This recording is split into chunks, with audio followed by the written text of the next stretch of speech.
svima, evo nastavljamo treće predavanje iz našeg ciklusa posvećenog revoluciji u Rusiji i njenim posledicama po evropskoj i svetsku istoriju. Naime, prvo smo govorili o uzrocima koji su doveli do revolucije izbacivanja carstva, odnosno propasti Ruske imperije, pa smo govorili neposredno o organizaciji i sprovođenju februarske revolucije prošlog puta, a sada ćemo govoriti o oktobarskoj revoluciji i njenim posledicama. Dakle, oktobarska revolucija je, kao što smo već rekli ranije, neposredni nastavak februarske revolucije, odnosno ona je nastavak onog haosa koji je stvorila revolucija gledanjem cara i stvaranjem jedne povoljne političke atmosfere u kojoj je država bila potpuno iscrpljena i uništena ekonomski i oslabljena ekonomski, politički i pre svega vojno na frontovima, što je omogućilo propagandu boljševika da zauzmu vlast na silu. Historiografija na ovu temu je prebogata, znate, imate istoriju koja se bavi svim ovim događajima do u detalje, ali ono što nas zanima to je ona meta-istorija, ono što se krije iza istorijskih događaja, ona suština, onaj tajni smisao, ona srž koja se spolja ne vidi. Jer obična pozitivistička historiografija beleži događaje, ljude, datume i tako dalje i tumači ih na neki način površno, ne udubljujući se u suštinu same stvari. Radi se o tome da su u toj revoluciji učestvovale sile i spolja i iznutra. Na prvom mestu treba pomenuti britansku obaveštenu službu. Ja mislim da je ovo, kako neki kažu, ja se s tim apsolutno slažem, da je to najbriljantnije izvedena engleska operacija ikada u istoriji, na uništenju čitave jedne imperije, što je pošlo za rukom. Treba imati u vidu da je Britanija uvek bila geopolitički suparnik Rusije, što nije čudno ako se osvrnemo na samu teoriju geopolitike, koju su razvili Evroazijci, Evroazijska škola mišljenja, koja ima svoje korene u 19. veku, kao što znamo u Danilevskom i njegovim nastavljačima. Kasnije će se ona nastaviti imati svoju renesansu u zapadnoj Evropi, u Pragu, to je bila jedna škola koja se razvila u Pragu, kasnije u Parizu i u drugim mestima, na čelu sa Petrom Savickim i drugim ruskim mislioцima u emigraciji, koji su razvijali dalje tu geopolitičku teoriju evroazijstva, po kome se svetske sile mogu podeliti na dva tabora. Jedan tabor je tabor telukokratskih, odnosno telurokratskih, to jest zemalja kontinentalnog karaktera, u prvom redu Rusije, koja ovaploćuje u sebi, budući da zahvata oba kontinenta, Evropu i Aziju, ovaploćuje u sebi to načelo kopna, načelo čvrstine i postojanosti, u kojoj vladaju zakonitosti, reda, poretka, pokoravanja Bogu, odnosno nekom višem nadljudskom načelu, i stroge hijerarhije kao što je recimo vojska, porodica i tako dalje. I to je društvo u kome prevagu odnosi načelo kolektiviteta, odnosno načelo zajednice nad načelom individualizma.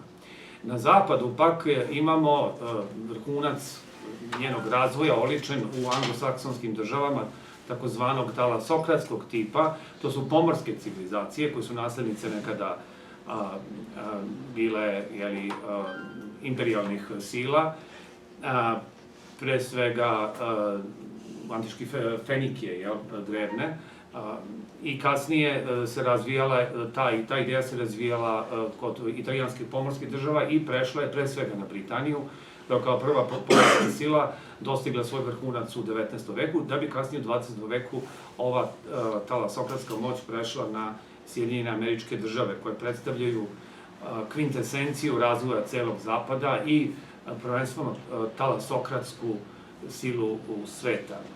Za talasokratiju to znači vladavina mora, to je vladavina principa vode, voda je nestalna. Dakle, to je nešto nepouzdano, nestalno, nešto što se menja u skladu sa istorijom, zato je zapadni čovjek toliko opsednut istorijom, ali u smislu, ovom istorijom svakodnevnom, koja može doneti neku korist. to je svet u kome na prvom mestu je ljudska individua čovek. I nije čudo što je humanizam pobedio upravo u takvoj civilizaciji koja je istakla u prvom redu na prvo mesto čoveka, odnosno čoveko Boga, umesto Boga čoveka, kao što je to on istakao.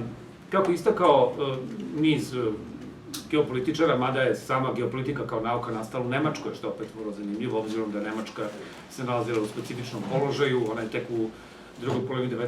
veka se ujedinila i samim tim postala imperijalna sila koja je težila da za novim osvajanjima, novim kolonijama i tržištima za svoje proizvode i tako dalje.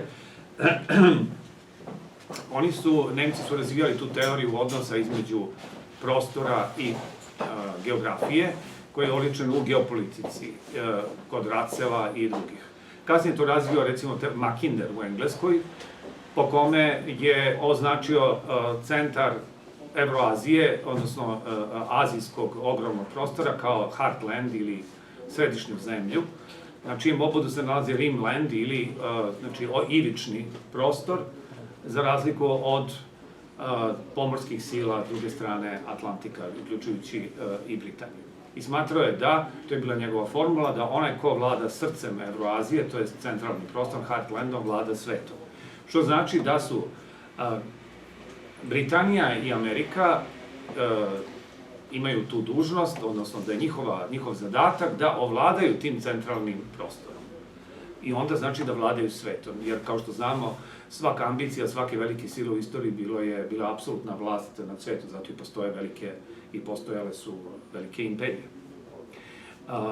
Ovo posebno zbog toga što, kao što znamo, Rusija raspolaže ogromnim prirodnim resursima koji su Zapadu uvek bili neophodni i potrebni. Dakle, Zapadu nije bilo samo stalo do onih azijskih, afričkih i američkih kolonija, nego i pre svega do centralne ruske zemlje. I otuda imamo u istoriji sve one velike pokrete sa zapada na istok. Osim što su bili pokreti sa istoka na zapad, kao što znamo, počev od Huna, preko Mongola i tako dalje, mi imamo i obrnuto. Nemački tevtonski vitezovi su hteli da osvoje Rusiju, pa nisu uspeli. Šveđani su takođe to pokušavali, kasnije Poljaci su jedno vreme uspeli, pa su isterani, i kasnije Napoleon, pa je i on propao, tako da vidimo da se Rusija uvek u svojoj istoriji branila od tih napada sa zapada. Dakle, ovaj neki uvod bi se odnosio na ove događaje o kojima govorimo. Lenjina je naime pomagala ne samo Nemačka obaveštena služba, koja je uložila nekih, tvrdi se, 12 miliona maraka u obaranje privremene vlade i dovođenju bolševika na vlast, i kao što znamo, Lenjin je, već smo više puta to napomenuli, došao u blindiranom vagonu iz Švajcarske preko nemačke teritorije do Petrograda. Iako je u Rusiji postoje zakon da niko ne može preko Nemačke da dođe, će odmah biti uhapšen, naprotiv, privremena vlada se više nego blagonaklono odnosila prema njemu, dočekan je vrlo svečano, njegove pristalice su ga dočekale sa cvećem u Petrogradu. Lenjin sa svojih nekih 60-ak revolucionara, nakon čega će, a to je manje poznato, posle par dana doći možda još nekoliko stotina revolucionara, dobro naoružanih i dobro opremljenih novcem, pre svega. Ogroman novac je uložen u njih. Kasnije će bolševička partija, to je prošle puta govorio Nebojša, više puta pokušavati, čak jednom je pokušala da zauzme vlast na silu. U svakom slučaju on se pripremala za taj državni udar i za taj državni prevrat. Treba napomenuti i to da je bolševičku partiju sve vreme da su finansirale ne samo zapadne obaveštajne službe, jer oni deluju nesmetano u Švajcarskoj.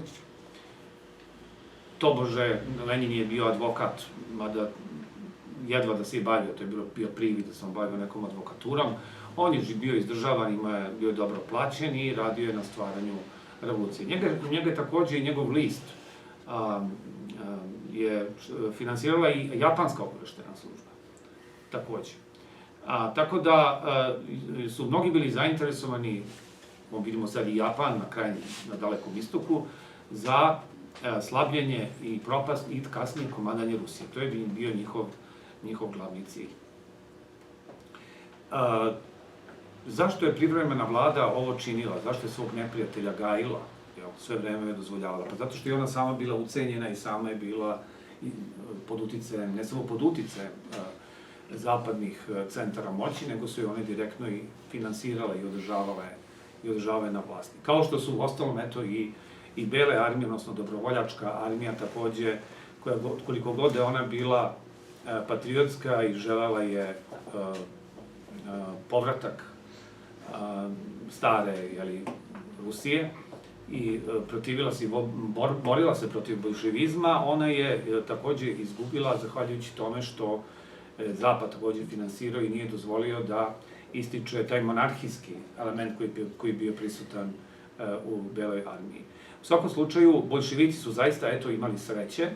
S jedne strane, bili su jako dobro snabdeveni, ali su bili dobro obučavani i naravno treba uzeti u obzir da su oni bili izuzetno fanatični. Jer naime, Lenin je pisao da za revoluciju je dovoljno nekoliko hiljada dobro obučenih i fanatičnih profesionalnih revolucionara. Dakle, to je ono što je bitno u celoj priči. Znači, oni su se formirali kao profesionalni revolucionari. Dakle, to nisu bili ljudi koji su, ne znam, gubili vreme po kafanama i išli na zabave i tako dalje. To su ljudi koji su sedeli u svojim kabinetima ili koji su sedeli u nekim svojim tajnim stanovima, održavali sastanke, sedeli po bibliotekama, pisali i tako dalje. Moram se to priznati. Bili su iznimno sposobni, vrlo uporni i vrlo fanatični u tome. I potpuno su se predali toj stvari revolucije. Inače, ta tradicija već postoji u 19. veku, naime, ruski socijalrevolucionari, koji su postali teroristička organizacija, već su pripremili tlo za pojavu bolševizma, time što su se hranili i tom ideologijom neizmernog fanatizma i odanosti stvari revolucije i prevrata. Naime, sve vreme njima je najveći neprijatelj bila reforma. Oni su tražili ne reforme u društvu. Zato je ubijen car Aleksandar II. Njima je bilo potrebno što gore stanje da bi oni mogli na patnji i siromaštvu i bedi masa, nezadovoljstvu da stvaraju određeno raspoloženje u korist revolucije i totalno promena uništenja celokupnog poretka u Rusiji. Dakle, to je bio jedan nihilistički pokret koji nije bilo sredstva i jednostavno to su ljudi koji su bili spremni da idu i u smrti i na vešala.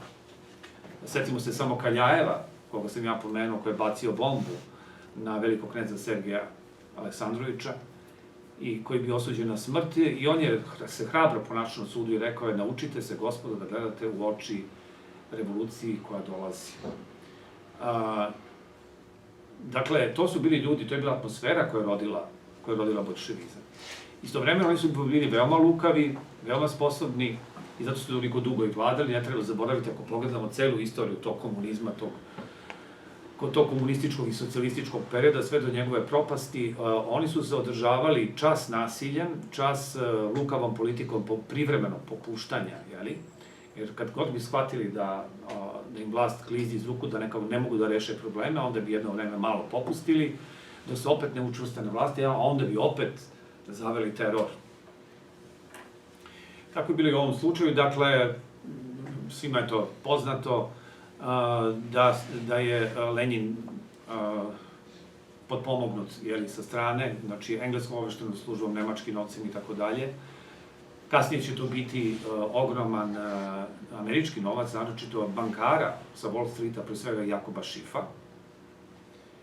Oni su osvojili vlast na silu, zauzevši Zimski dvorac 25. oktobra po starom kalendaru, odnosno 7. novembra po novom kalendaru 1917. godine, što nije nimalo bilo teško, jer praktično taj dvorac je bio i bez neke odbrane i privremena vlada je uskoro morala da pobegne. Tako da su oni vrlo brzo, čak i u Moskvi, za možda par nedelja osvojili vlast, prosto u zemlji u kojoj je vladao haos. Ne treba zaboraviti još jednu vrlo mračnu ličnost koja je doprinela pobedi bolševika, to je bio Hrafan Parvus. Hrafan Parvus, takođe jedan bankar, jevrejski, koji je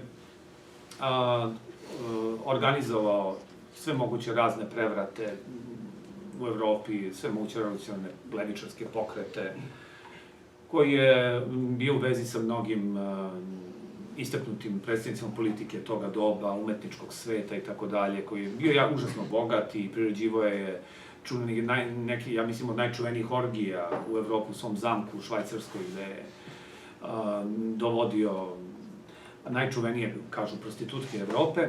Dakle, taj čovek je na fatalan način takođe učestvovao u svemu ovome i on je dosta finansirao boljševike i njihove vođe, njihove planove i njihove programe za osvajanje vlasti i kasnije da se, naravno, održe na vlasti.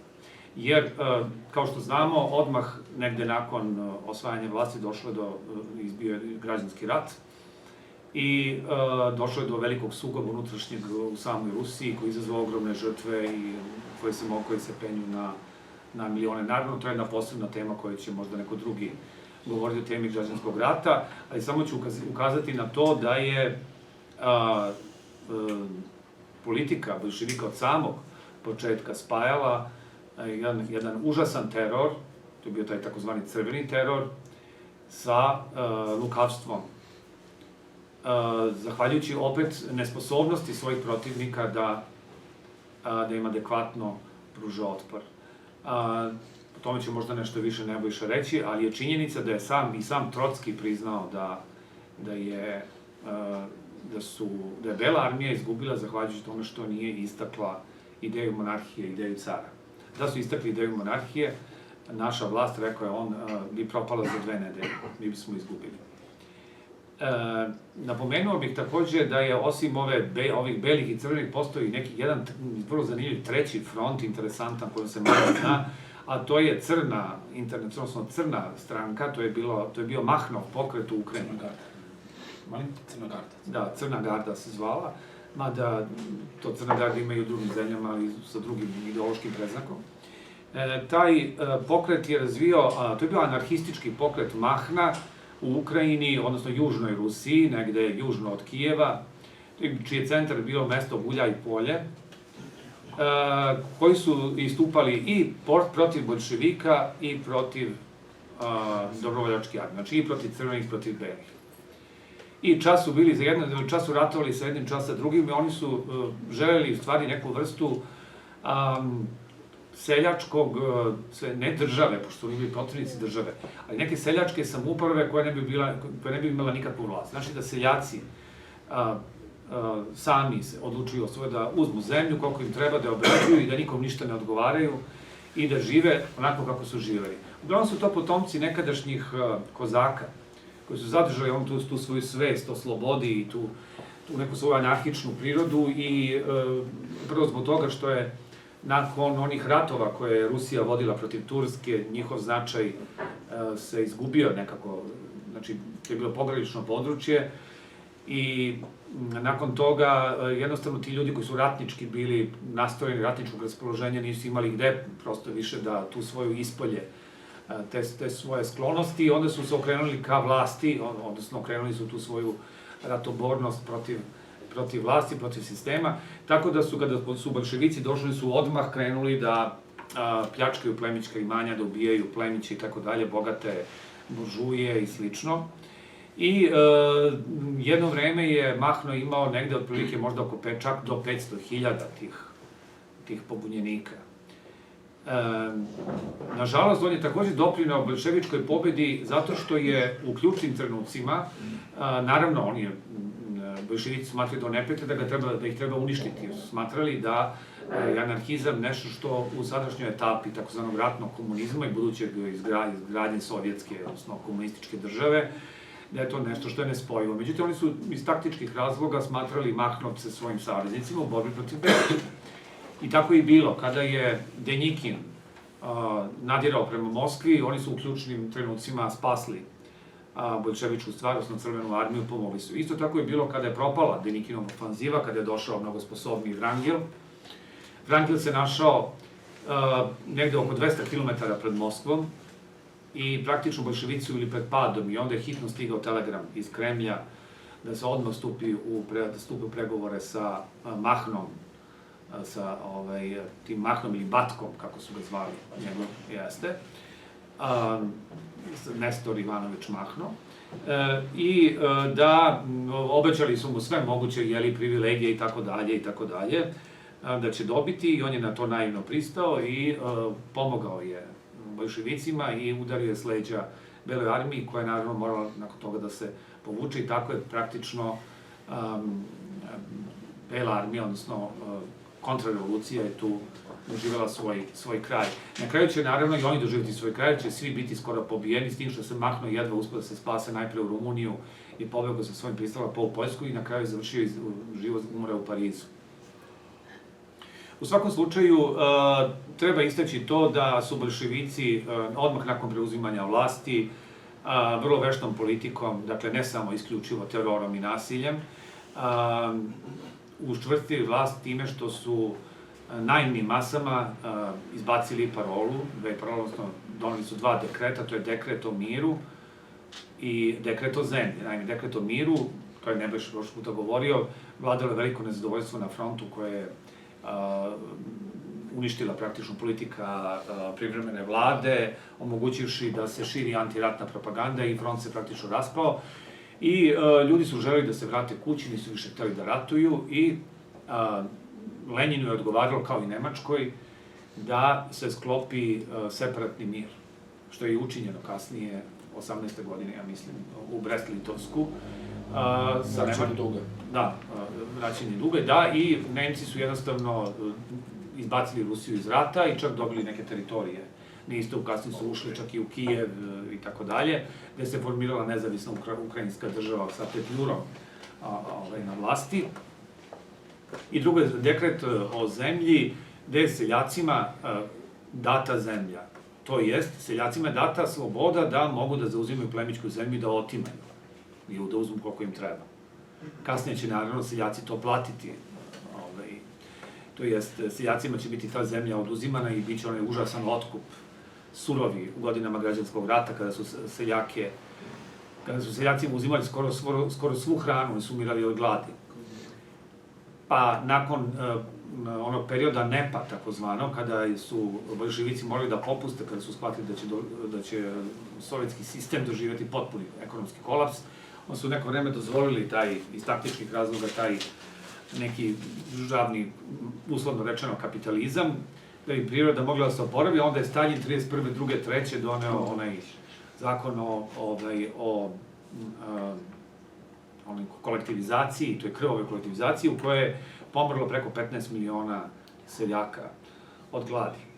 Dakle, možemo reći da je svako tu nekako na izvestan način, može se reći, sad da ne ispadnemo moralisti, kriv. Odnosno, nema tu nevinih.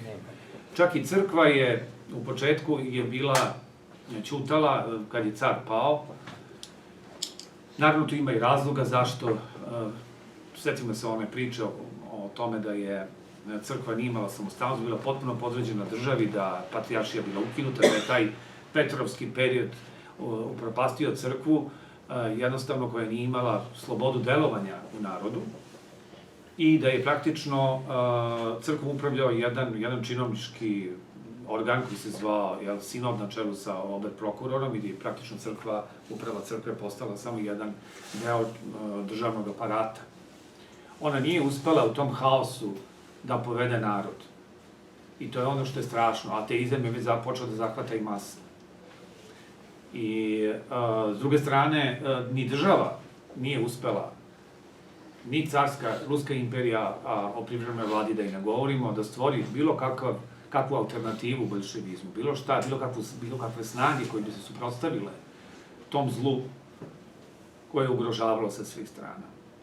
Dakle, nije uspela da stvori neku političku i socijalnu snagu koja bi branila taj, uslovno rečeno, stari, drevni, tradicionalistički poredak na kome se temeljila Rusija stotinama godina. I sve je to olakšalo boljševicima uspon na vlast.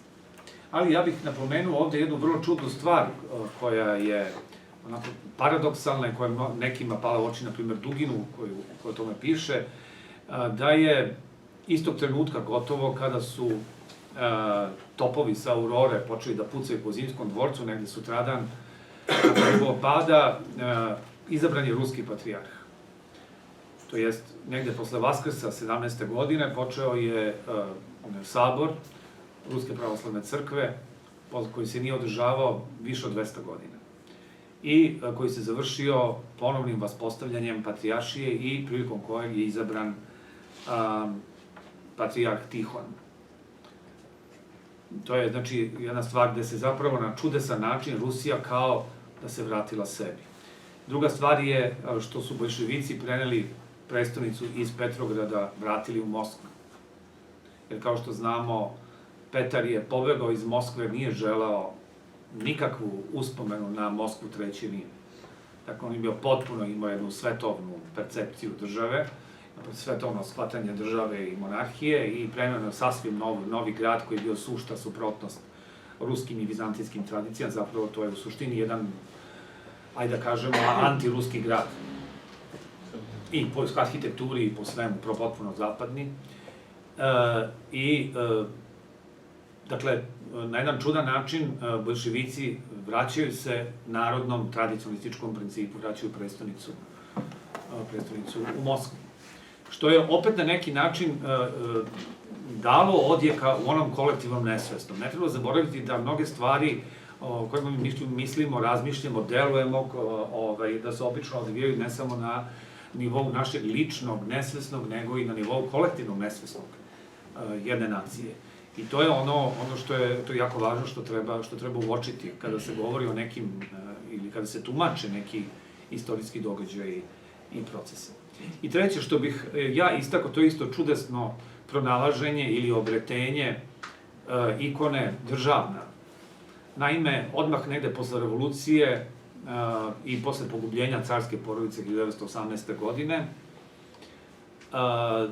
Bogorodica se javila jednoj vernici i rekla je da se njena čudesna ikona, koja se zove Djeržavnaja, nalazi u Kolomenskom. Kolomensko je jedno mesto gde se nalazila carska rezidencija, dvorac, i tamo su zaista pronašli tu ikonu.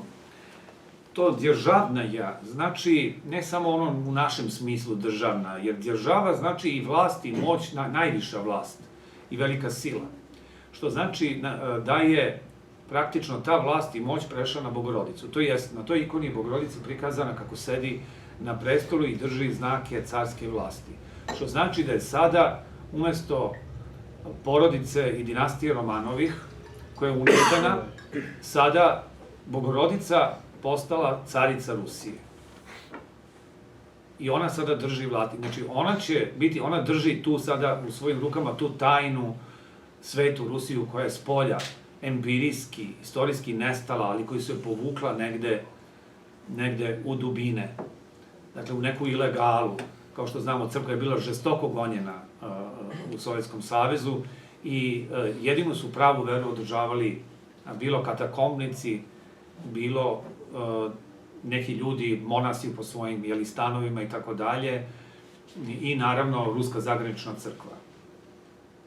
Dakle, to je taj jedan čudan paradoks. S druge strane je na spoljašnjem empirijskom planu besnelo zlo i najveći satanizam, jer ne treba zaboraviti da je Sovjetski savez bio zaista imperija zla, jer su komunisti uništavali sve što je religiozno, način su uništavali na prvom mestu pravoslavnu crkvu, sve što se odnosilo na veru, sve što se odnosilo na bilo šta duhovno, i nametali isključivo materializam i sve one najgore ideje koje su pokupili sa zapada. Ali s druge strane, ona sveta Rusija koja je bila uništavana i koja je bila ponižena, ona se krila negde u dubinama kolektivnog nesvesnog. I to je ono što je omogućilo da ona ponovo ispliva i da ponovo vaskrsne nakon propasti komunizma 90. godine. Da sad bi toliko, a sad može moj kolega da nastavi nešto. Tim sagledavanjem raznih aspekata stvarno ove složene pojave oktobarske revolucije. Vratio bi se samo na, i ovako gledao bih da nešto još kažem što dopuni nekako Zoran je mnogo toga rekao, u onim prethodnim predavanjima i sad. Krenuo bih opet malo s kraja 19. veka. Danas imamo jedan termin, možete da čujete sad već i u informativnim emisijama, zove se hibridni rat. Ne postoji tačna definicija, opšte prihvaćena u svetu hibridnog rata. Nama, malo starijim generacijama, koji smo možda imali odbranu, i DSZ u školama i tako dalje, pa nešto slično specijalnom ratu. Recimo da je specijalni rat deo hibridnog rata. Dakle, kada se koriste i nevojna i vojna sredstva, dakle, i sfera diplomatije, sfera ekonomije, muzike, kulture, mnogo toga, da bi se, znači, prema jednom cilju kada se jedna zemlja napada, napada se ne samo vojnim, nego i nevojnim sredstvima, ali uključuje se i vojna. Vojna sredstva mogu biti ili ograničeni napad direktno od sile, ali često i angažovanje određenih takozvanih false flag armija, tih armija koji su pod lažnim zastavom, primjer, Islamska država sad, na primjer. Ili talibani u Afganistanu, kada su uvuče Sovjetski savez u onaj rat, namerno da se istroše i tako dalje. Tako da to su sve sredstva i to se zove hibridni rat. Ta strategija je razvijena u Britaniji još od kraja 19. veka. Sad ima jedan drugi pojam koji sad, ja sam ranije koristio neke drugi termine, ali evo vidim sad se upotrebljava, to je duboka država. Vidim da sad upotrebljavaju taj termin, pa ću ja da upotrebljam. Inače, ja sam to ranije govorio zakulisna, nevidljiva, ili recimo kako je Nesta Webster govorila čuvena engleska istoričarka Surrender Empire, i tako da nevidljiva imperija ili podzemna imperija ili svetska infernala, kako god hoćete da se to priča nešto i prošli put. Vraću se samo na kraj 19. veka, kada se vrši, inače mi znamo da, pričali smo i prošlim predavanjima, pomalo smo se dotakli te istorije tajnih društava i tako dalje, ne bih sad u to, nego jednog konkretnog događaja, dakle, 1891. osniva se to društvo okruglog stola, Round Table, dakle, tu su, da kažem, prvaci, znači najbogatiji ljudi tadašnje Velike Britanije i Zapada, Lord Cecil Rhodes, Lord Milner, Balfour, Rothschild i tako dalje. Osnimaju to društvo okruglog stola, sa ciljem da se kapital, i da se zapravo stvori opet jedna vrsta upravo te nevidljive imperije i da se pod krunu, a kad kažem kruna ne mislim samo britansku grubu, nego malo drugačije, ona upravo u smislu duboke države, dođe i Sjedinjene Američke Države. Prva velika operacija bila je ona čuvena, onaj pakleni plan koji je ostvaren, federalne rezerve, to smo pominjali, dakle svanje američkih federalnih rezervi mimo američkog ustava, i to traje do dana današnjeg. I ta 1913. godine, jer znamo da je, recimo, engleska banka tajno finansirala Woodrow Wilsona njegovu kampanju. Dakle, vidimo tu povezano novce, a Woodrow Wilson je istovremeno i dužnik Wall Streeta, takođe i Wall Street. Time kad su federalne rezerve došle pod kontrolu i kada su oni mogli da štampaju novac, od tad mi imamo one krize što smo pričali po onom sistemu, investicioni bum, kreditna groznica, mehur, pucanje mehura i tako dalje, dobili su, to je prva stepenica ka moći. Negde tih godina, kao što smo pričali u prošlom predavanju, i počinje ta operacija, možda i najbolje, što je rekao Zoran, najboljetnija operacija hibridnog rata protiv Rusije. Od prevrata 1917. godine sve do 1920. pa i 1921. se vuku repovi građanskog rata, čak i kreme 22. godine, kada je Sternberg beše, Sternberg, i to. Tako da imamo jednu veliku operaciju sa ciljem da se, naravno, prvo neutrališe jedna Rusija, koja, što smo rekli već po procenama ekonomista, treba polovinom veka da postane najmoćnija ekonomska sila sveta po tim pokazateljima, pritom i jedna velika država, mnogoljudna država, jer da nije bilo revolucije, Rusija bi vratno danas imala duplo više stanovnika od Amerike, Sjedinjenih Američkih Država. Da nije nastavljen taj tempo, taj demografski rast Rusije. Tako da bi po svemu sudeći ona bila jedna zaista ozbiljna sila, prvo se to neutrališe, s druge strane što je Zoran rekao, da se i stavi pod kontrolu ti resursi. Sada, nemoguće je Rusiju baš tako osvojiti. Posebno tada, u to vreme još uvek avijacija je ipak u povoju i tako dalje, ne možete kontrolisati. Kako onda drugačije? Upravo napraviti situaciju u kojoj možete vi kontrolisati, na najbolji mogući način te prostore. Zbog toga, taj dijalektički pristup oni finansiraju i jedne, i druge, i treće. Oni sve finansiraju. Dakle, putevi novca, tragovi novca vode da Wall Street, City londonski i tako dalje, Francuska ili Nemačka, već zemlje koje su umešane, finansiraju i jedne i druge. Često da jedna strana finansira, jel da jedna određena banka finansira oba protivnička tabora. I boljševike. Međutim, može se vidjeti da od početka, baš što se tiče Wall Streeta, dakle, američkog, govorim porodicama Rockefeller, Schiff, Morgan i ostalima, oni, njihovi favoriti jesu boljševici. Od početka, pričali smo prošlo predavanje Trotski u Njujorku, od početka i zato ono što je Zoran pomenuo, Kerenski nije baš lepo njeg dočekao. Kerenski je čak zapretio zatvorom. Objavili su zapravo, primjena vlada je objavila jednu preteću poruku, međutim nisu smeli ništa da urade, očigledno vezane ruke. Vezane ruke zbog finansijske zavisnosti od tih centara. Tako da su boljševici u tom smislu bili zaštićeni. Kada je u pitanju, samo ja sam prišao da ne bi ponavljao prošli put kako je Trotski izveo puč, neki smatraju da je to prvi moderni državni udar u istoriji, a to ne bi ponavljao, jer da bio izuzetan obaveštajac, nažalost genije zla. Zoran je pomenuo dekret o miru, dekret o zemlji. Naravno, još jedno lepo obećanje. Demokratski izbori, ustav, jel tako, zadatak privremene vlade je bio, sad se već vraćamo u onaj događaj sam teren u Rusiju, da se održe izbori za ustavotvornu skupštinu i konstituantu, da se donese ustav, prvi ustav u istoriji Rusije. Kako je to izgledalo, izbori su raspisani, međutim, od 36, čini mi se, miliona birača, koliko je učestvovalo tada, oni su dobili 9 miliona, dakle, 25%, 20 nešto odsto, samim tim nisu bili zadovoljni izborima.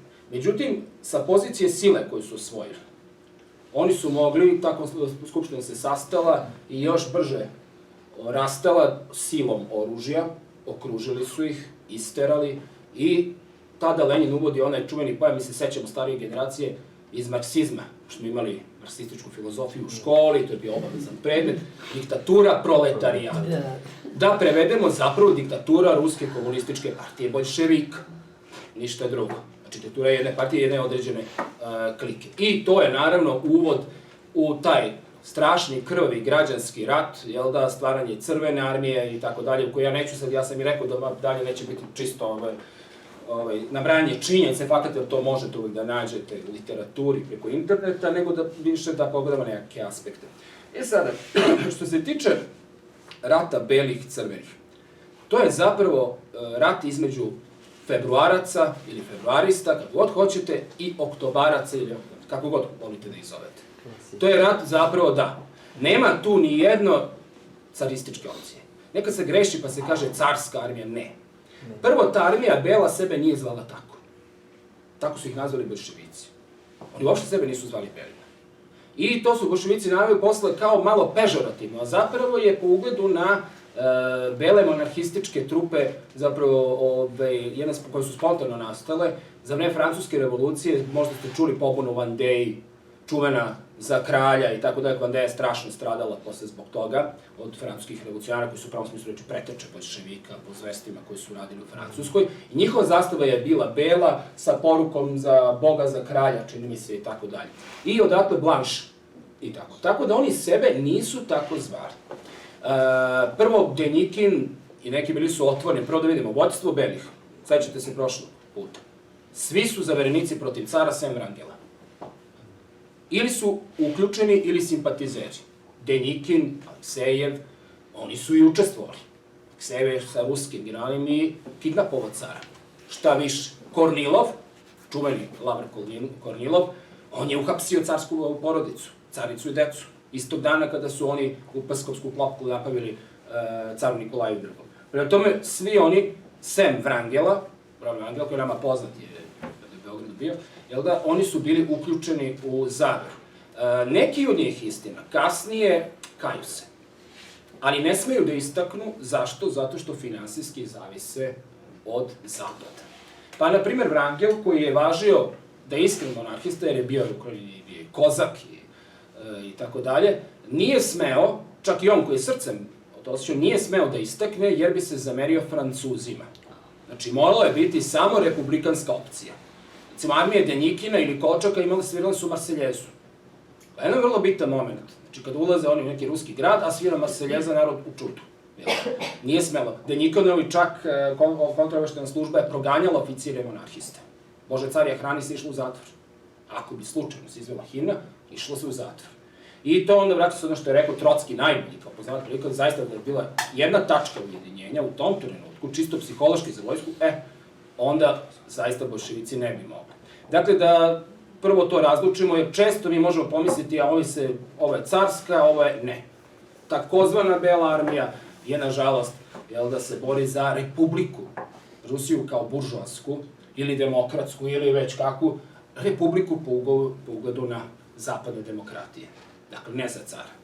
Nema monarhista. Među oficirima, nižim, i naročito među vojnicima, takozvane Bele armije, mnogo je monarhista. Što idete više dole, to je više monarhista. Možemo da većina su monarhisti, ali mi govorimo o glavi. Glava nije. Druga stvar, kažemo, oni su bili ucenjivani i zahtev zapadnih mentora je bilo ni pošto monarhija, ni pošto car. Drugi problem kod Belih je bio to što počela je borba zapadnih i zemalja i zapadnih krugova, poslovnih, bankarskih, koji smo pričali međusobno, oko plena, oko Rusije. To je bila stvar. I svi su u tu borbu uključeni. Naprimer, Wrangel je morao da obeća Francuzima u slučaju pobede da će sve železnice Evropske Rusije i sve crnomorske i azovske luke pripasti Francuskoj. Da naplaćivaju takse. Ne u smislu, ali znate, kontrola. Ne u smislu će biti francuske trupe, ali finansijski za ta pomoć je skupa. Svako je imao neki svoj tav u tom priči, Englezi nešto, City drugo, Wall Street ovako i tako dalje. Ali, kažem, po mom mišljenju, pravu pobedu je odneo Wall Street. Apsolutno je odneo Wall Street, pre svega Rockefeller, Trust i poslovni krugovi i finanski krugovi u njega. Ovdje hoću da ukažem na nešto što je bitno za današnje vreme. Nama oni deluju prilično složno i kompaktno. Nekom idu jesu, ovaj hibridni rat u Rusiji izveli su dosta, ali kad dođu do cilja i oni se posveđaju. I to dobro se posveđaju. Ovde vidimo da podržavaju različite opcije, između sebe, oko tih podele plena, tako da i u tom trenutku postoji svađa. Naravno, pobedit će favoriti Wall Streeta bolševici. Kako će to bolševici da vrate, iznećemo nekoliko podataka. Naprimer, 1920. potpisan je ugovor kojim se resursi i radna snaga Sovjetskog saveza, to još nije stvoreno, ali Rusije, Sovjetske Rusije, stavljaju Wall Streetu za saradnju, da mogu da ih koriste. Kako to ide dalje? Oni to imaju, odlično sarađuju. Vidite, većina inženjera kasnije, onim 30. godina kad se grade, recimo Magnitokorsk, su radili Magnitka, čuvena, to su radili Amerikanci. I tada u Rusiji ima oko 15 do 20.000 stranih inženjera. Zašto? Zato što su Ruski ili pobijeni, ili su u zatvorima, ili su emigrirali. 30? Oko 15, 20 do 2030. godina usred su uglavnom američki i nemački inženjeri. Uglavnom. Još fascinantni podatak, to je malo za kasnije, da bi videli sve aspekte zašto se to desilo. Čuveni vojno-industrijski kompleks na reci Kami, Rockefeller je gradio. David Rockefeller je gradio. Se druge, čak i televizijske kamere su, on je lepo posetio Moskvu. Koje godine? David Rockefeller. Koje godine? 62. je, mislim da je tačno poseda Davida Rockefellera Moskvi. On je kod Tita bio, ostalo dobro, to je razumljeno. Ali bio je i ovde. Hoću da kažem, ali šta je sad tu, kako oni to rade? Da bismo videli zašto je ovo sve bilo. Vrlo kontrolisano. Oni su napravili negde, mislim 45. jednu komisiju, KOKOM se zvala, Japan, Amerika i to, za zaštitu izvoza, da se ne bi došlo do nekontrolisanog transfera tehnologije sa zapada na druga područja. U okviru toga je bili Sovjetski savez, odnosno u okviru cilja, hoću da kažem, nije on učestvovao u KOKOM-u, nego je cilj toga bio. Da, jeste, oni su njima gradili, a razvoj je bio tako kontrolisan da u suštini je pretpostavljao zaostajanje Sovjetskog saveza. Sećate se, Sovjetski savez imao jedno duboko tehnološko zaostajanje. I sve vreme Sovjetski savez je zapravo zavisnik od Wall Streeta. Čuvena je priča sa žitom. često žive. I to Sovjetski savez koji je imao ukrajinski černozem, najplodniju maltene zemlju sveta, koji je imao toliki prostor, on je zavisio od uvoza američke žita. Carska Rusija je izvozila žito u celom svetu. Bila je jedna od prvih proizvođača u svetu po žitima. Znači, imala je za sebe i imala je za izvoz. A Sovjetski savez je uvozio. I prinosi su po hektaru bili veći u Carskoj Rusiji iz 1913. godine, prema tim podacima, nego u Sovjetskom savezu ikada. Posle ćemo za pitanje. Počeo pitanje, Zoran je i, ja sam isto bio u Sovjetskom savezu, ali Zoran je bio mnogo više i zna kako je sovjetsko selo. Mislim, neću reći rusko, nego sovjetsko selo, zato što je to ipak Sovjetski savez. Ali u Rusiji. Da je to bilo, kako su prodavali beše malinu u čašama i tako dalje. A zapravo dobar deo proizvodnje u SSR-u, ako se ne varam, beše povrća, su bile dače.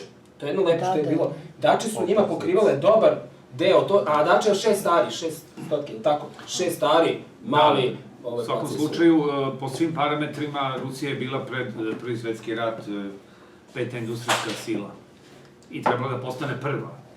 Do polovine veka prvo zbog tog rivalstva Amerika i Engleska su težile da je destabilizuju. U stvari, kad se pogleda, engleska politika je težila tome, išla je naravno onom starom formulom in divide et impera, zavadi pa vladaj. Njen cilj je bio da ne dozvoli bilo kakvo uspostavljanje nekog kontinentalnog bloka, evroazijskog bloka, koji bi omogućio da se stvori blok između Pariza, između Nemačke, Francuske i Rusije. Da se stvori, znači, ona je težila tome da se, kao što smo videli i u Prvom svetskom i u Drugom svetskom ratu, da se stvore dva antagonistička bloka, tako da Engleska uvek bude pobednik. To jest, u oba svetska rata, znači i Rusi i Nemci su ratovali između sebe i oba su praktično bili gubitnici.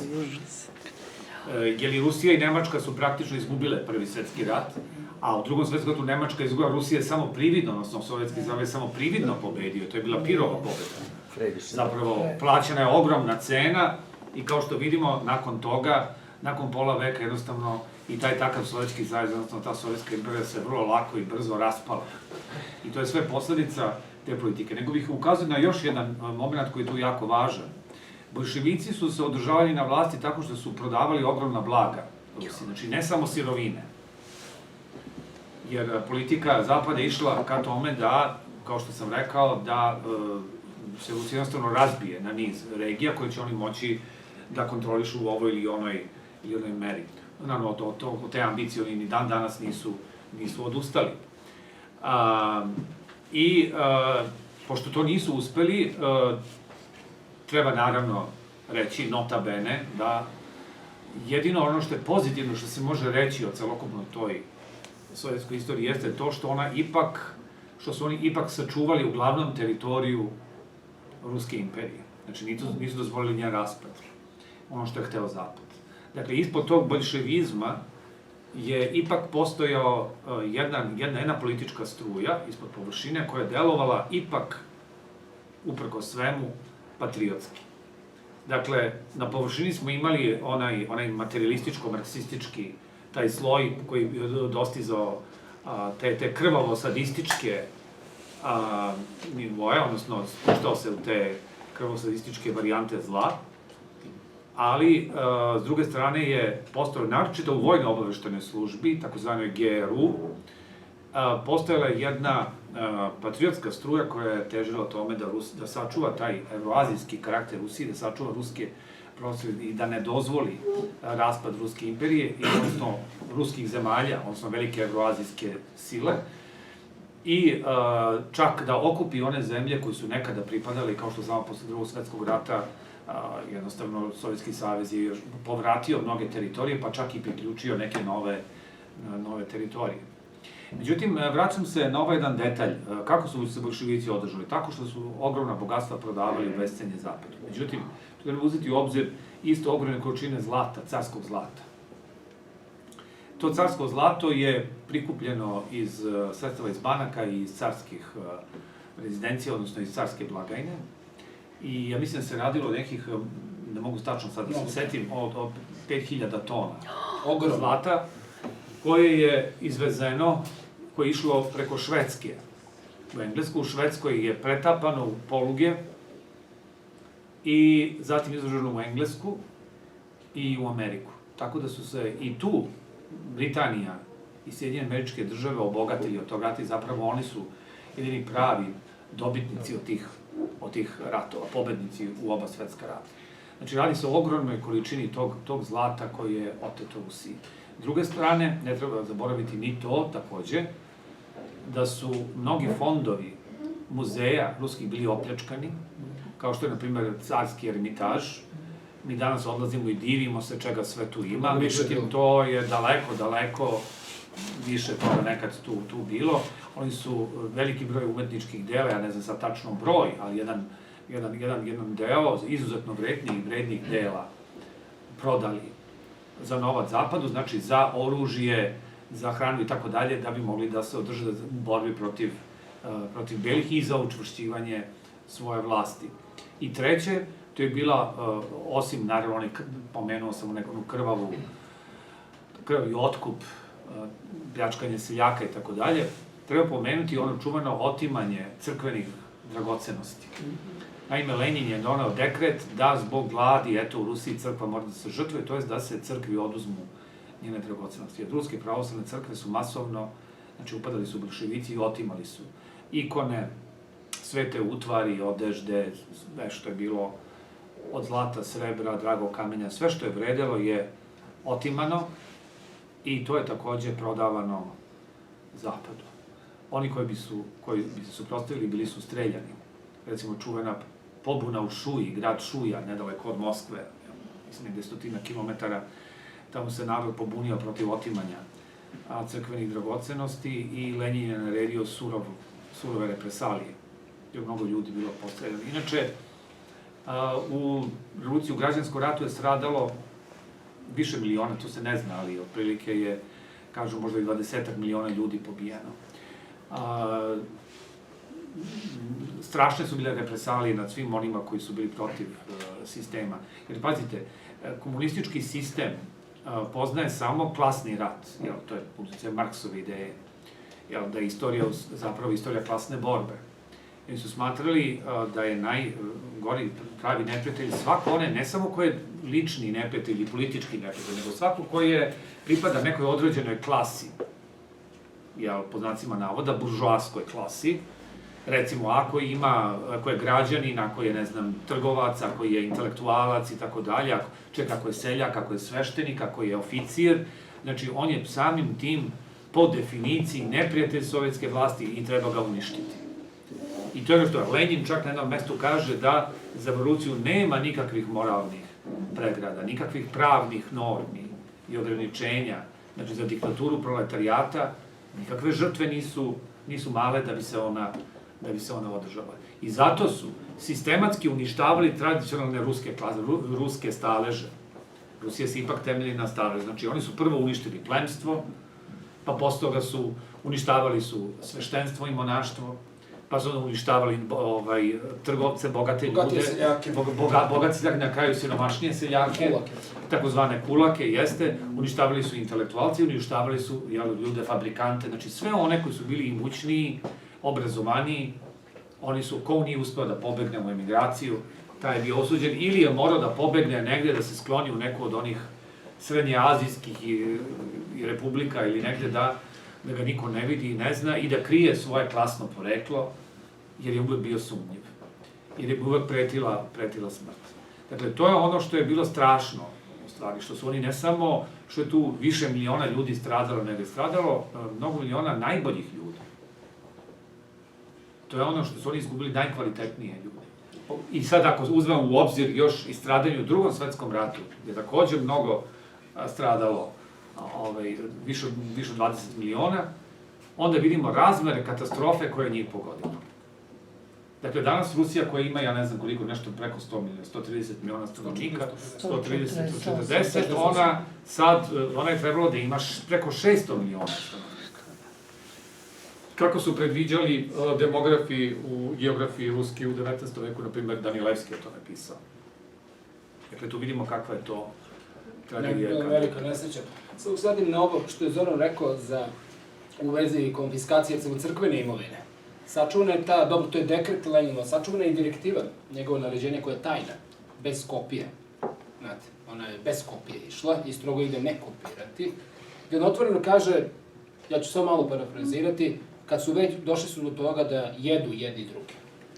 Pojavio se kanibalizam od gladi u Rusiji. Sada nam je trenutak da možemo konfiskovati crkvenu imovinu da bi spasli narod od gladi. Znači, oni su, s jedne strane, dobro, dali svesno ili ne, ali oni su vrlo hladno gledali na to je glad i trenutak čekali, i to je bio važan trenutak da se tobe i tako su konfiskovali. Sad, ko bi stao tu? On bi bio protivnik naroda. U tom trenutku sprečao bi, da se to nešto... Ruska pravoslavna crkva na čelu sa patrijarhom je sama ponudila da ona prikuplja od vernika priloge za gladne u Rusiji. Međutim, oni su to odbili u zamenu za da im ne otimaju njene dragocenosti. Međutim, oni to ni naravno nisu pristali, nego su na silu otimali sve što im se našlo pod rukom. Sve to otečlo uglavnom i dostojanstvo. Nastavim ovo što sam teo, u vezi ono što sam pre toga stao, kad sam rekao samo za to da još nešto pomenem, na primer, Britanci što se tiče njih, oni tada su veoma zainteresovani, kao i danas, isto, i Amerikanci, za Kaspijski basen, jel da? I tada, jel da, zato je Wilson doneo one čuvene tačke, vi znate osnovno da je i Wilsonov stav da se ne povda, jer to unutrašnje pitanje Rusije i doprinao pobedi boljševika, koji su opet njegovi mentori finansirali, ali dao još nešto, samoopredeljenje naroda. Samoopredeljenje naroda je najviše bilo doneto zbog Rusije, jer je u tim basenima trebalo nezavisna Gruzija, Azerbejdžan, tad je bilo Demokratska republika Azerbejdžan, Jermenija i tako dalje, da bi se domogli kaspijskog čuvenog nafte, koja je tada već bila, danas i znamo da je predmet interesovanja njihovih i tako dalje. To su sve, kažem, ti aspekti tih događaja koji su bili. Ja bih sad nezgodno pitanje da... Ako ima pitanja, da, možemo. Pošto ova tema zaista... Možemo, eto, malo da pretvorimo ovu jednu tribinu. Pa ja sam bio prvo pitao, ne znam koja je bila uloga Kolčakova u februarskoj revoluciji, znači da li je on pomagao to i kako je bio njegov oktobarsko, znam da kasnije je bio komandant. I znam da isto to bilo govorno neslog između Beogradejaca zbog njihove lične sujete. Primjer, kad je bio pohod na Moskvu, umesto da su se Vrangel i Kolčak ujedinili malo bliže, znači to je sibirska vojska i ona kubanjska, oni su jurili ko će pre da kao dođe do Moskve, ko će pre poneti tu titulu slobodi. I ste rekli da je bilo jako malo monarhija. Hoću kažem, ko su onda pravi vođe? Ko su pravi monarhiji? Znam da su bili monarhisti Semjonov, Škuro i Krasnov, i Škuro su i u prvom i drugom svetskom ratu učestvovali. Znači, ko je onda bio tu dobar, a ko nije? To me ne znam. Oni nisu... Znaš su bile sumnjive ličnosti. Među prvim ešalonom belih. Niko. Sem što smo naveli, niko. Krasnov da, Vrangel da. Međutim, ovo što smo govorili, ne. Oni su ili zaverenici, ili su simpatizeri. Kolčak je spadao simpatizere. Znači, simpatizere. Ali posle, kasnije, Kolčak je sam rekao da samo bi car mogao da ujedini. I kad ga je Saharov general, koji je inače, jedan među generalima koji je bio protiv, pa je nešto, ja sam pomenuo, to baš ja sam bio u kućnom pritvoru, malo izolovan svoj, Saharov pitao, pa zašto ne stavite cara, jel da, monarhističku ideju, Kolčak je sarkastično se nasmeo po svedočenju Saharova, njegov dnevniku, i rekao da u tom slučaju šta bi rekli naši zapadni saveznici. A druga stvar, morao je u vladi da trpi esere. Kod Kolčaka su sve sami eseri, bili socijalni revolucionari da oblastim, i on je morao da ih trpi, upravo zbog zapadnih saveznika. Šta više, morao da sarađuje sa rođenim bratom Zinovjeva, opasan, čuveni agent Peškov, imao je drugo prezime, izvinja se, Sverdlova, Zinovij Sverdlov, oprosti. Da, a ovo ima rođeni brat, koji radi za francusku službu. I poslednik između Kolčaka i Francuza. Dakle, ima tu mnogo stvari, tako da, a što se tiče ličnih sujeta, to se zna. Mi smo imali i na istočnom frontu, pa recimo Brusilovljeva ofanziva je prekinuta iz lične sujete generala Everta prema Brusilov. I još da damo 14 godina. Ja ću ponovno dati, evo ima momak iza, pa ću ponovno sve. Me interesuje vaše mišljenje kako se Rusija oporavila posle tolikog satiranja. Mislim, oni su ih uništavali kako su stigli. Rusija se još uvek po meni nije oporavila. Ako misliš ovo današnje Rusije, ne. Još uvek se nije oporavila, još uvek je to... Sad je malo zaustavljen taj trend, ali opada stanovništvo Rusije. Demografija i ona statistika, to su ipak hladne nauke. Nažalost, stanovništvo Rusije To je opada. ipak još uvek postsovjetski prostor na neki način. To je jako usporena obnova. Naravno, postoji dosta toga pozitivnog u odnosu što je nekada bilo, ali je ovo što kaže Nebojša je tačno. Demografski su oni tu još negde oko nule, nisu u usponu, to je nažalost. A da bi se to postiglo, potrebna je čvrsta ruka i potrebno je najpre da se zabrani, na prvom mestu da se zabrani abortus. I duhovni preprovod. I naravno Oni sada duhovni pokušavaju. Pokušavaju, jeste, sad ja sam I prosto oni fondovi za žene koje bio rađaju na jednoj više konferenciji treće. posvećenoj tom problemu, gde je rečeno o tome da je pre nekoliko godina ruski patrijarh potpisao u ime Ruske pravoslavne crkve dogovor o saradnji i sporazum sa Ministarstvom zdravlja Rusije, po kome sada u svim tim ginekološkim klinikama je obavezno da one žene koje žele da izvrše taj nasilni pobačaj, da moraju pre svega da budu da razgovaraju sa socijalnim radnikom i sa psihologom. I postoje sada, a psiholozi su u saradnji, i da pri tim institucijama obavezno mora da bude sveštenik, ispovednik. Tako da su vrlo tu, recimo, ima jako pozitivnih iskustava od jedne žene, to sam čuo na toj kongresu, na tom predavanju, ona je govorila, ona je psiholog i istovremeno je vernica i ona je rekla da je mnoge žene uspela tako da nagovori, odnosno da ona prvo uzima neke osnovne podatke, zatim razgovara sa tim ženama ili devojkama i onda ih šalje kod sveštenika. I da su mnogo slučajeva uspeli da spasu dete, da se dete rodi. Međutim, to je još uvek nedovoljno. Ona je rekla da otprilike uspeju sad da spasu trećinu. Prema nekim njenim Koliko podacima. više miliona abortusa u Rusiji? Kažu oko 7 miliona abortusa. Sada trenutno više. Ali je možda sad manje ako se uzme u obzir to, ta nova praksa. Sad ako je to put, mislim, to je još uvek u fazi, neke razrede i treba ići ka tome, ali je, znate šta, još jedan problem što kod njih ima jedan veliki broj dece beskućnika. U Rusiji ima 5 miliona beskućnika, od kojih su 2 miliona deca. I oni sami ne znaju šta će sa tolikim brojem dece i ovako nema toliko domova da prime. Sad zamislite još i ovo, to je sad ta jedna prosto strašna situacija. Ne mislim, Zoki, moramo malo da pustimo njih, jer mislim da je nešto drugo htio da vas pitam. Ne, to sam htio da vas pitam. A to, ja se izvinjam. To ne može da se smatra veto oporavkom. Zar mislite, samo da vas pitam, zar mislite da je oporavak to da u Rusiji postoji oko 200.000 milionera, a samo u Moskvi je 100.000 polovina, a u celoj Rusiji je, kažu, pod najzvanični, to sam neki podatak, mislim da od prošle godine, na 101 milijarde. Znate, imate ljude u Podnosku koji imaju svoje dače gde onaj svom psu, ljubimcu, stavi ogrlicu od dijamanata. Znate, a s druge strane imate ljude beskućnike koji spavaju po metrovu. I ljude gladne, znate, to su ogromne socijalne nejednakosti, znači tu nema oporavka dok se te stvari sistemski ne reše. A recite mi, rekli ste vezano za žito, ja sam čitao nešto da su oni uspeli u prvih 5 da uđu, da proizvode ili da izvode. Sad, Ne, u carskoj Rusiji.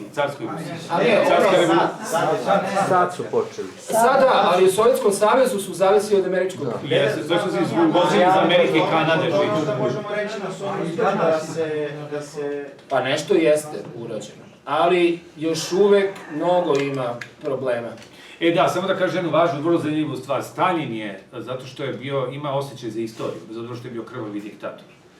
On je imao taj smisao i shvatio je da ne može na taj način da vlada strogo marksistički i tom Rusijom i zato je mnoge stvari vratio, znači u Drugom svetskom ratu, znači vratio prvo Epolete, pa je vratio Rusku pravoslavnu crkvu,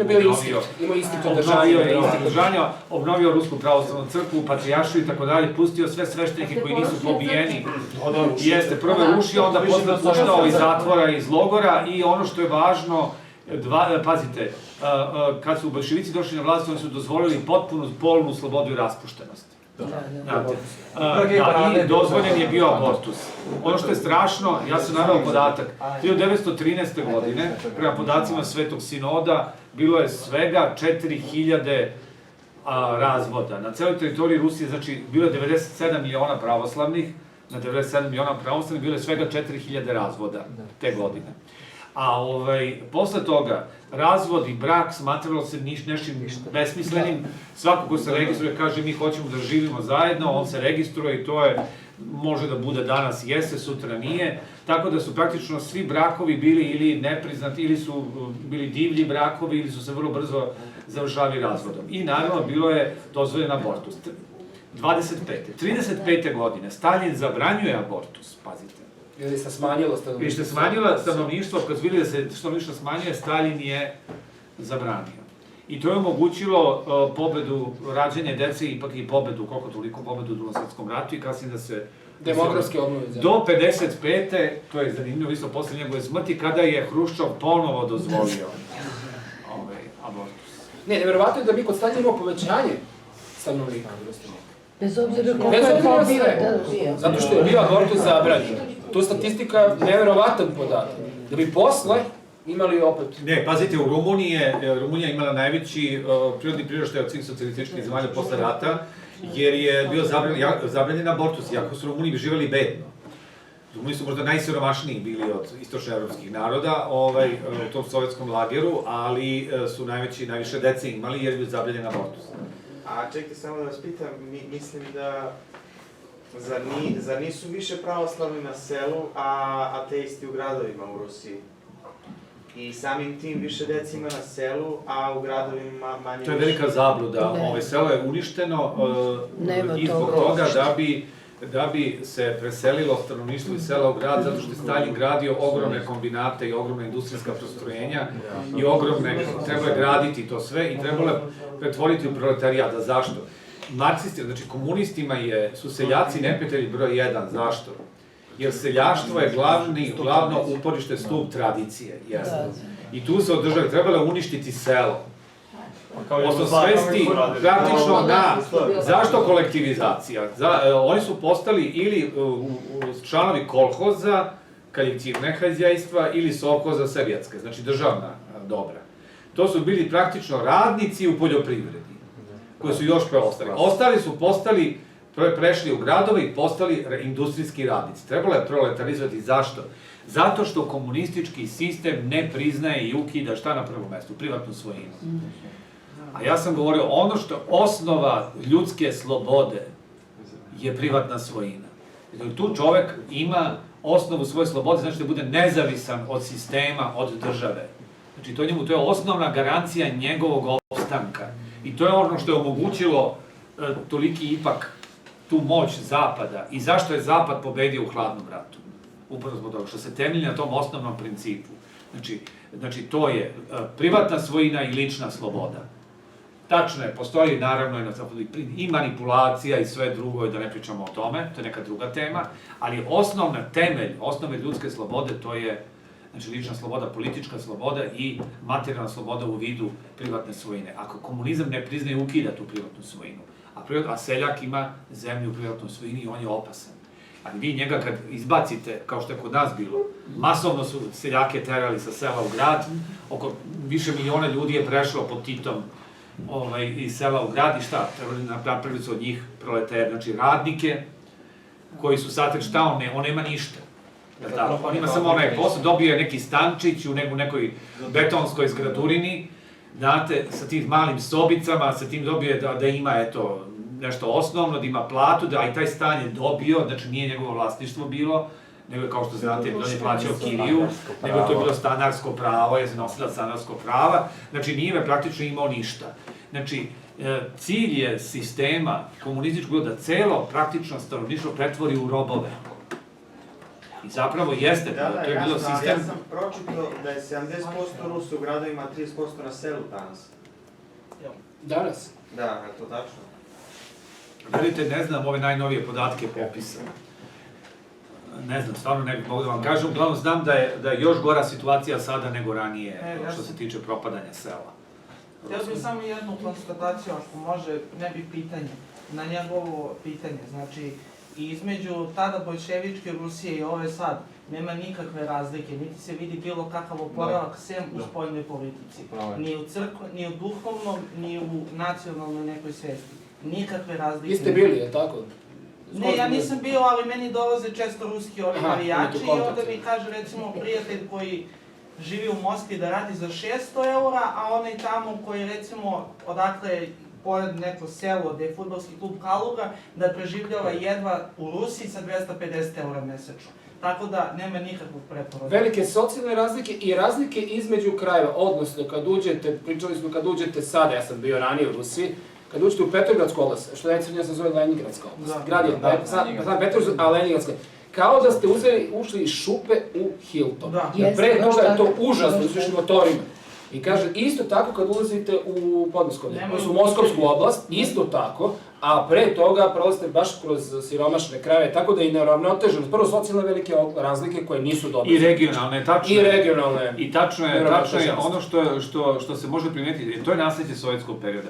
Oni su, da bi se reklamirali ipak nisu mogli baš da budu toliko izolovani od zapada, tom Gvozdenom zavesom, izolovani od sveta, onda su pojedini morali da dolaze i da bi im pokazivali uspehe, izgradnje, onda su sve ulagali u Moskvu i Petrograd, Leningrad. I onda se to tako zidalo, grado, sve da izgleda sjajno, veličanstveno, velelepno, ali iza toga to su, znate, one Potemkinova sela još iz 18. veka. Ali zato je provincija bila u užasnom stanju, o selu već da ne govorim. Stojim ja sada. Izvolite. Evo, ja bih se prvo zahvalio na lepom predavanju, dosta toga sam dobro čuo tu.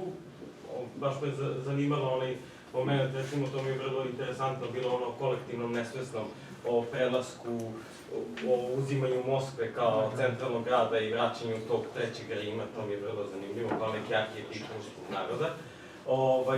Ja sam, da odmah da postavim pitanje, a posle bih samo rekao nešto što mi je bilo vrlo interesantno. Želeo bih da mi objasnite deo, pošto se mnogo bolje razumete u to od mene, onaj deo kako je Tihon uspeo da, pošto sam čitajući jednu knjigu koja se zove Nesvetija sveti, došao do podatka da je Tihon zaustavio u jednom momentu komuniste da spaljuju crkve i da otimaju to, i to je sklopio neki sporazum. Ja sam sad zaboravio kako je to bilo, ali voleo bi to vi da mi malo bolje pojasnite. I želeo bih da uporedim celo predavanje, stalno imam aluziju na roman Mihajla Šolokova, ono Tihi dom, i o tome kako je, ne znam, onaj kozak Grigorije išao i kako je njemu bilo to, znači jednostavno taj neki kmetovski sistem koji je zavela monarhija, kako je on bio konfrontiran sa tim sistemom i kako je to bio taj razlog iz kog je možda i ta crvena revolucija i prošla bolje nego bela, jer su beli po Grigoriju skinuli epolete i skinuli su sva ta odličja, te neke klasne razlike i napravili su neku jednakost. Možda je to bila isto, pored one neisticanja one monarhijske ideje, možda je to isto bila greška koju su beli napravili. Dobro, on je bio kozak, ako zato su imali svoju autonomiju, nisu li bili kmetovi nikad. Oni su živjeli slobodno. Živjeli su slobodno, ali postoje taj neki razlik u staleškom nivou. Ali za druge ruske seljake to važi. Dobro, kmetstvo je ukinuto još 1861. Sad seljaci nisu svi dobili zemlju, to je tačno, ali taj se problem vukao, taj agrarni problem, ali ne samo u Rusiji je postojao, nego u mnogim evropskim zemljama to nerešeno agrarno pitanje. Zato što je Rusija spadala u niz zemalja, kao što je recimo i Srbija bila, koje su bile uglavnom poljoprivredne, da je veliki broj ljudi živeo na selu. Ali nije bio do kraja, nikada nije bilo ni jednostavno rešiti taj problem. Sad, taj problem je rešen jedno vreme, uspeo je to Stolypin da reši tako što je veliki deo zemlje je raspodelio parcele seljacima, ali je zato težio tome da i plemstvo ne ostane uskraćeno, znači da mu se ne oduzme sve. Ipak je plemstvo, bez obzira što je bilo nekad bogato, odnosno bilo je, da kažem, u jednom periodu bilo je jedan parazitski sloj, vremenom ipak počeo opet ulazi u državne službe i bio je jedan glavni intelektualni sloj, odakle su se regrutovali veliki državnici ruski, političari, generali, državni činovnici, pisci, kulturni radnici itd. Međutim, naravno, nikad to nije do kraja moglo da se reši u jednoj zemlji tako ogromnoj kao što je Rusija. I taj problem i dalje postoje, što su naravno bolševici zloupotrebljavali. Ali u sovjetskom sistemu je seljak ponovo postao zavisan, ali ovog pogledu on je ponovo postao kmet, ali sad u odnosu na državu. I to pao daleko goru zavisnost, daleko gori položaj nego što je to bio u carskoj Rusiji u vreme kmetstva. I manje je imao nego seljak u carskoj Rusiji. I manje je imao, jest. I zato je to omogućilo da se ljudi iseljavaju sa sela u gradove. A što se Tihona, eto? Što se tiče Tihona, da, patrijarh Tihon je zaista bio čovjek zaista svetog života i proglašen svetiteljem, ja mislim. I zbog toga što je uživao visok autoritet u narodu, sovjetska vlast nije mogla baš tako da postupa grubo sa njim. Jedno vreme on jeste bio čak i u zatvoru, ali čini se da je i on bio hrabar, za razliku od kasnijeg Sergija i svih ostalih patrijarha, pa čak i današnjeg, koji su praktično državni činovnici. On je prokleo bolševike, znate, postoje njegova anatema, on je bacio anatemu na bolševike. I najgore rečima je prokleo, je rekao da su oni sledbenici pakla satane, kada uništavaju Božje hramove i ubijaju Božji narod. I zato upravo zbog te anateme oni su se njega plašili. I zato je u nekim slučajevima, verovatno su, a i onda, kao što sam rekao, bolševici su često i tu imali taj svoj lukavi pristup da nekad ostave nešto, pa će kasnije to da, kada se promeni svest, kada se ljudi možda isele iz nekog dela grada, onda će ili promene konfiguraciju, sruše neke zgrade, onda će posle da sruše i crkvu. Ali često nisu mogli paziti iz nekih drugih razloga. Naprimer, veliki ruski čuveni neki intelektualci su bili vernici. Nije istina baš da su samo seljaci bili verni. Naprotiv, u Rusiji, na primjer, Pavlov, da, veliki osnivač refleksologije, Pavlov je posjećivao jednu crkvu i zato zbog toga što on posjećivao još neki ljudi, profesori fakulteta, nisu smeli da sruše. Čim je on umrao da su srušili? Da, ali... Stalin srušio čim je on ovaj... U svakom slučaju, obnova vere, kako lepo kaže Georgije Forovski, ne ide od sela, jer je ono bilo propašće uništeno i oni su ateizam proširili upravo među širokim slojevima, naprotiv ide opet od ozgo, od intelektualaca. I to se pokazalo u onom poznatom onom preporodu renesansa i čićanstva početkom kraja 19. veka, kada su ruski intelektualci ponovo počeli da se vraćaju pravoslavlju i hrišćanstvu. Kada je krenula ona religiozna renesansa, koja, nažalost, nije se uobličila u jedan moćan pokret koji bi obuhvatio šire masi i sprečio revoluciju. Eto, to je sad neko drugi, samo evo... Ono već duže hoće, pa dobro. Kakav je Putinov stav prema monarhiji? Znam priču kad jedan sveštenik pitao kada će Rusija opet postati monarhija, on je rekao kad to bude zaslužila. Pa da li se zna nešto o tome? Ja lično ne znam, ali mislim da je to tačno, kad bude zaslužila, onda za sad nije zaslužila. Monarhista ima, ali ustavite malo je monarhista kao i kod nas. Znate, još uvek su, znate, veliko je previranje tamo.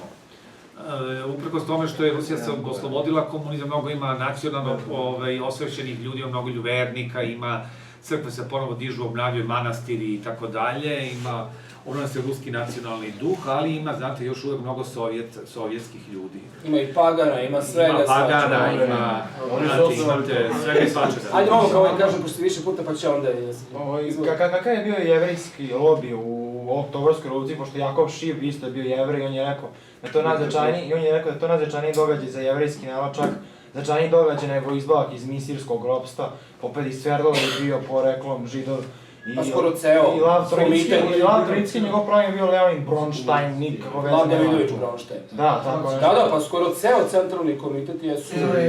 Ako pogledate ovu sliku, ceo centralni komitet je bi nešto politbiro bilo skoro u 70-80% su činili Jevreji. Kamenjevci i novina, svi su oni bili. Zato što, to je sad jedan složeno pitanje, to imate, ja poručujem svima da pročitaju Solženjicinovu knjigu u 2 toma, 2 veka zajedno. Lepo opisao taj problem Jevreja u Rusiji. Upravo zbog te težnje ka socijalnoj emancipaciji, oni su težili ka tome da preuzmu vlast i oni su bili takođe učestvovali u vrlo značajan doprinos dali februarskoj revoluciji, gde su dobili, da su se potpuno izjednačili sa ostalima. građanima Ruskog carstva, odnosno Ruske države, a kasnije su čak i došli i na vlast. Što i nije, to je bilo vrlo za njih dvosmisleno, pazite, zato što su s jedne strane su oni imali tu veliku vlast i moć, to je načito na to uticalo i Zapad. Tome su često Zapad je uslovljavao pomoć Sovjetskom savezu. Rothschildovi krediti Rusiji, carskoj, su bili uslovljeni Rusiji kasnije su bili odnosom prema Jevrejima. Pa i naš na Berlinskom kongresu, isto, mi smo bili uslovljeni, tako da... Bili su ocenjivani i oni su zaista imali glavne položaje u politici, u pravnom poretku, u sistemu, u kulturi, načito u ekonomiji. Načito u ekonomskoj sferi. Samo nešto još kažem, ruski je... Ali, treba reći i to da su oni bili... Čekaj. Treba reći i to da su oni ipak i sami bili žrtve Stalinovog sistema. Bili su oni malo, ne toliko. Vidi, to je interesantna stvar, oni su jako lepo sebi iskočili za vratove kad su se domogli vlasti. Jevreji među sobom. Ali ima još jedna stvar, u Rusiji carskoj, Jevreji su tako s početka 20. veka u jednom mesijanskoj psihozi, jednom mesijanskom uduševljenju. To se vidi. O tome i Sergije Nilus piše u ovoj knjizi svoje čuvene. Dakle, oni su baš u jednoj vrsti onako iščekivanja, mističnog i velikog iščekivanja i zaista su baš homogenizovani, ne složni, ali homogenizovani u tom trenutku, to je malo razlika, protiv Rusije i protiv, naravno, cara. Pravoslavlje. Naravno, to se podrazumeva. Ali ta jevrejska mesijanska ideja je ušla i stopila se sa revolucionarnom idejom i videla su bolševizmu. I to se tačno osjeća. Revolucionarna, to je mesijanska ideja, Mašijah treba da dođe i da donese 1000-godišnje carstvo na zemlji. A ovi su isto verovali 1000-godišnje carstvo napretka, samo što je to bilo uvijeno ne u religiozne, nego pseudo-religiozne forme, oblandu napretka, tehnike i tako dalje, napretka komunističkog društva, gde ćemo u komunizmu biti svi jednaki, gde ćemo uživati, gde ćemo živeti u nekakvom zemaljskom raju. Komunizam je sve vreme obećavao zemaljski raj, kao što danas liberalni kapitalizam to isto obećava. Ali samo još jednu konstataciju, Jevreji kao Jevreji, znači nebitno da li su bili hrišćani, muslimani, kako god su ili judejci, nije bitno, vrlo su lepo živjeli u carskoj Rusiji. Čak su i uživali neke počasti koje je ratovao za carsku Rusiju i za cara. Jeste. Da, dobro. Jeste.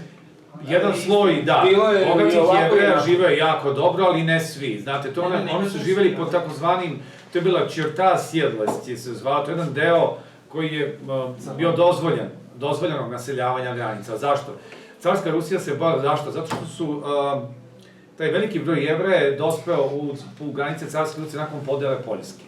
Posle su 3, prva, druga i treća deoba Poljske, i nakon tih deoba veliki deo jevrejskog stanovništva je ušao u sastav Ruske imperije. I sada, tu su bili ogromni milioni ljudi. Sad, pošto su oni živjeli skučeno u tim poljskim gradovima, gradovima Poljske i istočnim delovima Belorusije i Ukrajine, postala opasnost da ako bi se naglo preseljavali u druge, da bi, pošto se uglavnom bavili trgovinom, sitnom trgovinom, čak vrlo često i zelenaštvom, a najčešće se bavili proizvodnjom alkohola. I ruska vlast, carska se bojala da oni ne upropaste ruskog seljaka, kao što i jesu vrlo često. A koje je to vreme? Prodajom u 19. veku. Od kraja 18. 19. vek, prodajom alkohola seljacima, doprinili su tome da dovoljili su do toga da je se širio alkoholizam i nerad na selu, što je umanjivalo prinose i uticalo i takođe da je propadalo i seljaštvo i plemstvo. A isto tako i u gradovima su svojim zelenaštvom izazivali otpor i mržnju stanovnika.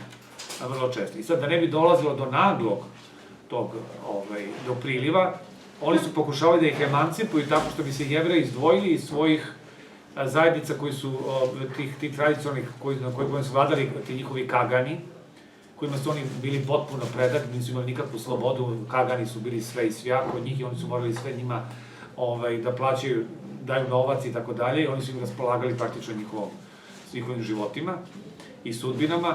Oni su želeli da ih emancipuju školovanjem i zato su postepeno težili da Jevreje emancipuju, tako da se oni postepeno naseljavaju i da se školovanjem izjednače sa ostalima. I zato nisu dozvoljavali da naglo se iseljavaju iz tih delova. I zato imamo s jedne strane jedan veliki broj koji je uspeo da se otrgne od toga i da se naseli u velikim gradovima Ruske imperije, da čak da postigne čak i visoke položaje u državnoj službi.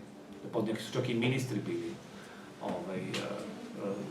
u carskoj vladi, bili su Jevreji, zatim bili su istaknuti naučnici, u oblasti medicine i tako dalje, bili su istaknuti umetnici i tako dalje, ali je jedan deo živeo u zapadnim delovima imperije i dalje siromašno. Zbog te pretarane gustine naseljenosti i po tim gradovima gde su oni navikli prosto da žive. Bilo je pokušaj, jedan tome piše Solženjicin, da se oni upute na poljoprivredu. Pa su im negde na Kubanu, u Donskoj oblasti, bili dodeljene neke parcele zemljišne velike, međutim, oni su se doseljavali, ali nisu mogli tu da izdrže, jednostavno nisu navikli, većina njih nije mogla da opstane. Nisu navikli na to da se bave poljoprivredom. Jer Jevreji su tipično gradsko stanovništvo. Ako je to sve, možemo da... Ali ima još nešto, neko da kaže da... Mogli bi do ujutru, to su večne teme.